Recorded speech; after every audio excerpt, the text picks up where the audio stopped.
मर्यादा का पालन करके जो चलता है वो कर्म करता है, लेकिन कर्मों में लिप्त नहीं होता, उसमें अहंकार नहीं आता कि मैंने किया,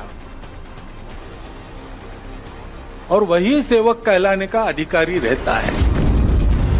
संघ प्रमुख मोहन भागवत चुनावी नतीजों के बाद पहली बार गोरखपुर में हैं, जहां उनकी मुलाकात मुख्यमंत्री योगी आदित्यनाथ से होगी।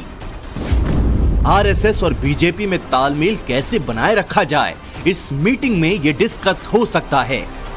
पूर्वांचल में बीजेपी की इतनी बुरी हार क्यों हुई, इस पर चर्चा मुमकिन है, और यूपी में योगी का रोल कितना अहम रहने वाला है, ये भी इस मीटिंग से तय होगा।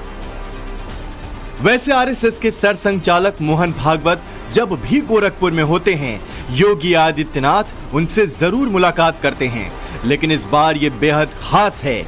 बीजेपी से घटती दूरियों की खबरें और इशारों में संघ प्रमुख का मोदी सरकार को मैसेज, सियासी गलियारे में सब कुछ नोटिस किया जा रहा है।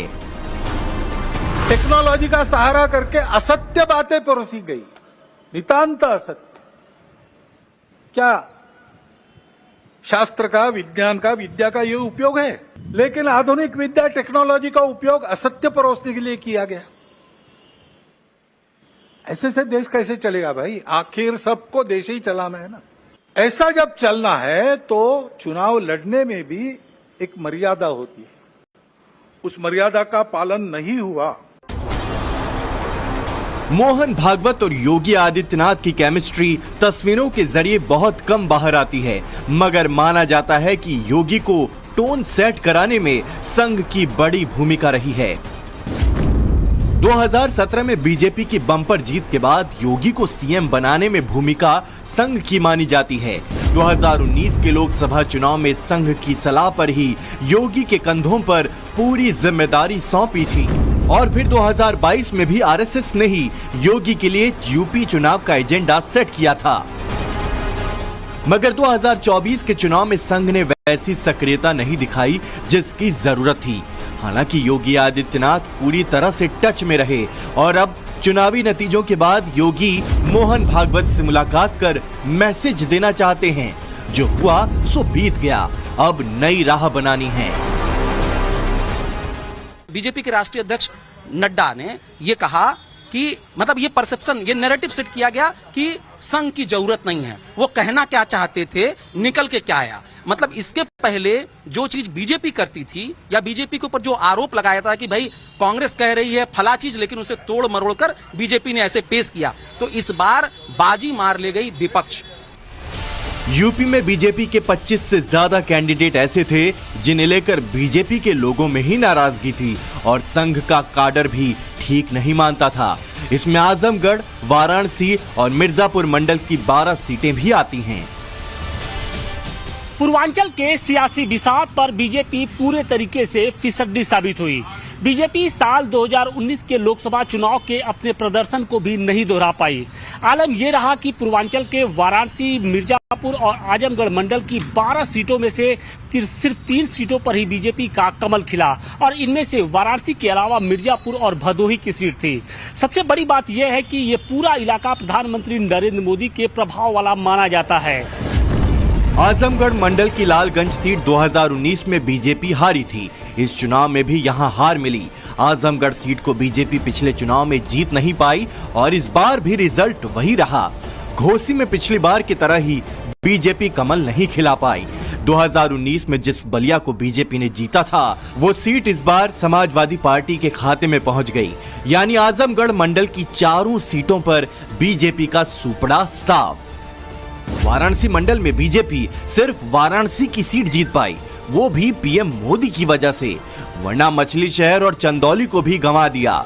जबकि गाजीपुर और जौनपुर 19 के नतीजे नहीं बदल पाए। मिर्जापुर मंडल के मिर्जापुर, रॉबर्ट्सगंज, भदोही यानी तीनों सीटों पर 2019 में एनडीए का कब्जा था, लेकिन इस बार रॉबर्ट्सगंज को गंवा दिया। बीजेपी के इस खराब प्रदर्शन के बाद संघ पूर्वांचल में एक्टिव हो गया है, और इसी के तहत मोहन भागवत 4 दिनों के लिए गोरखपुर में हैं। स्वयं सेवकों की ट्रेनिंग के साथ साथ पूर्वांचल की हारी हुई सीटों का फीडबैक लेना भी उनके इस प्रवास का हिस्सा बताया जा रहा है। ब्राह्मणों की गलती नहीं, ये लोग हारे हैं अपने कर्म से, टिकट गलत दिए। जैसे यहाँ मछली शहर में तूफानी सरोज का 5 विधानसभा में विरोध था और जबरदस्ती इनको टिकट दे दिए, तब भी वो तूफानी सरोज को वोट मिला है।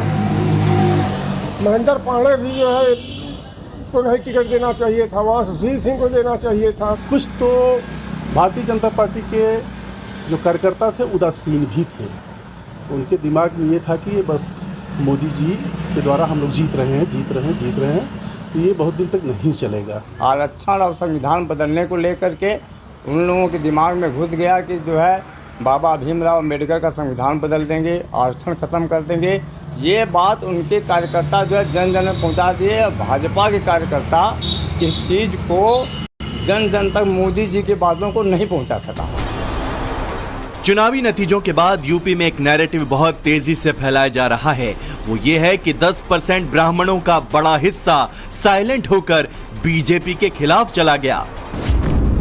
इसकी वजह चंदौली सीट पर महेंद्र नाथ पांडे का पब्लिक कनेक्ट कम, तो बलिया सीट पर सनातन पांडे को समाजवादी पार्टी और भदोही पर ललितेश मणि त्रिपाठी को टीएमसी से टिकट मिलना फैक्टर माना जा रहा है। पूर्वांचल में सिर्फ राजपूत, भूमिहार और पटेल वोटर्स ही नहीं, बल्कि कई ऐसे सीटें थी जहां पर ब्राह्मणों ने बीजेपी का साथ छोड़ दिया। मसलन बलिया सीट को ही लेते हैं। समाजवादी पार्टी ने यहां पर ब्राह्मण चेहरे सनातन पांडे को चुनावी मैदान में उतारा।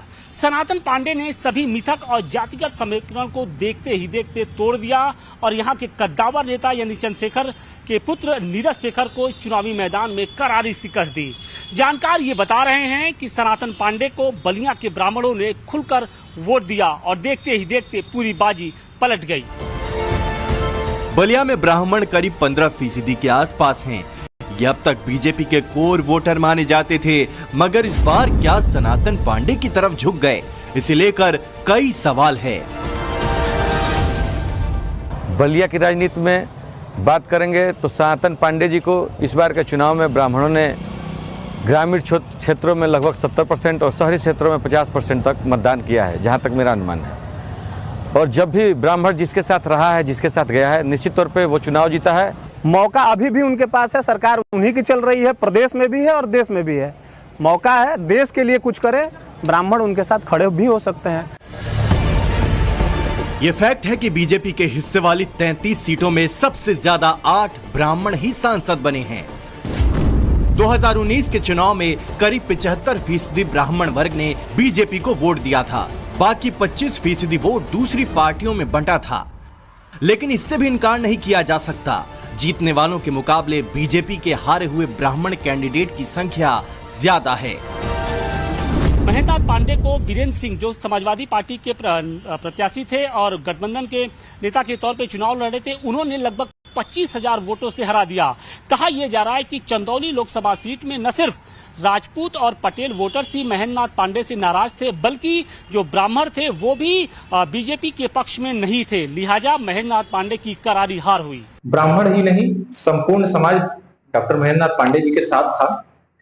कुछ लोगों के बहकावे में कुछ लोग हो गए होंगे, उनके बारे में संपूर्णता से नहीं कहा जा सकता, बल्कि संपूर्ण ब्राह्मण समाज डॉक्टर महेंद्र पांडे के साथ और भारतीय जनता पार्टी के साथ पूरी ईमानदारी के साथ जुड़ा। चंदौली लोकसभा चुनाव में पूरा ब्राह्मण समाज भाजपा प्रत्याशी डॉक्टर महेंद्र पांडे के साथ कदम से कदम, कंधे से कंधा मिलाकर लगा था और पूर्ण रूप से वो मतदान किया। यूपी में 5 सीटों पर बीजेपी के ब्राह्मण कैंडिडेट के खिलाफ अखिलेश ने कुर्मी दांव खेला। ये वोटर बीजेपी का माना जाता रहा है, लेकिन इस बार कुर्मी पटेल भी खिसक गए। संघ भी ये फीडबैक ले रहा है कि आखिर ऐसा क्यों हुआ। मोहन भागवत एनडीए सरकार की वापसी का जिक्र तो करते हैं, लेकिन संघ को चुनावी प्रचार में घसीटे जाने पर सवाल उठाते हैं। जिस प्रकार ये बातें हुई, जिस प्रकार एक दूसरे को लताड़ना हुआ, जिस प्रकार प्रचार के दौरान हमारे करने से समाज में मनमुटाव बढ़ेगा, 2 गठ बटेंगे, आपस में शंका संशय उत्पन्न होगा, इसका भी ख्याल नहीं रखा गया और विनाकारण संघ जैसे संगठनों को भी उसमें खींचा गया। आरएसएस के सरसंघ चालक मोहन भागवत ने इलेक्शन के रिजल्ट के बाद बीजेपी के किसी बड़े टॉप लीडर से मुलाकात नहीं की थी। पहला 1-to-1 कम्युनिकेशन योगी आदित्यनाथ से ही होगा। इसके मायने ये भी निकाले जा रहे हैं कि संघ का बड़ा फोकस अब उत्तर प्रदेश पर है।